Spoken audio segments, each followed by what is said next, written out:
ನಮಸ್ಕಾರ ರೀ. ಆರಾಮಾಗಿ ಬಂದ್ರಿ? ಆರಾಮಾಗಿ ಬಂದಿರಲ್ಲ ಎಲ್ಲರೂ. ಇತ್ತು ಹುಡುಗಿ ನೋಡಿ ಕರೆಸ್ತೀರೇನ್ರಿ? ಯಾಕೆ ಬಾಯ್ ಬರ್ಬೇಕಿದ್ವು? ನಿಮ್ಮ ಅಪ್ಪ ಮಾತಾಡ್ಬಿಡತ್ತೆ.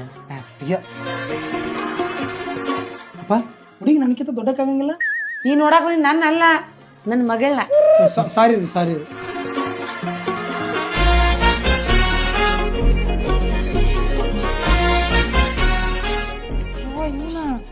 ನಂಗೆ ಒಲ್ಲೆವ ಇವ. ಹಂಗಿಲ್ಲ ಅನ್ಬೇಡವಾ, ನಿಮ್ಮಪ್ಪ ವಿಚಾರಿಸ್ಕೊಂಡ್ ಬಂದಾನ, ಹುಡುಗ ಭಾಳ ಚಲೋ ಐತೆ ಅಂತ. ಅವ ಅವತಾರ ನೋಡಿ ಹೆಂಗೈತಿ. ನಂಗೆ ಒಲ್ಲೆ ಅಂದ್ರೆ ಒಲ್ಲೆವ. ಯವ್ವಾ, ಈಗಿನ ಹುಡುಗರು ಪ್ಯಾಶನ್ ಅದ, ಅಂಗಿ ಚೋಣ ಹಾಕೊಂಡು ಬರ್ತಾವ, ಹಾಗವಾ ಸುಮ್ಮ. ನೀ ಹಿಂಗೆ ಫೋರ್ಸ್ ಮಾಡ್ತೀನಿ, ನಾ ಬಾವಿಗೆ ಬಿದ್ದು ಸಾಯ್ತೀನಿ ನೋಡು. ಆಯ್ತು ಯವ್ವ, ನಮ್ಮ ಮರ್ಯಾದೆ ಕಳ್ಯಾಕ ಹುಟ್ಟಿ ನೀನು. ಹೋಗು, ಅವ್ರ ಚಲೋ ಅವ್ರಿಗೆ ತಂದು ಕೊಡು, ಹೋಗು. ಎಣೆಕೆ ಕೊಡು. ಅವ ನಂಗೆ ಇವನ ಹುಡುಗಿರ್ಲಿ.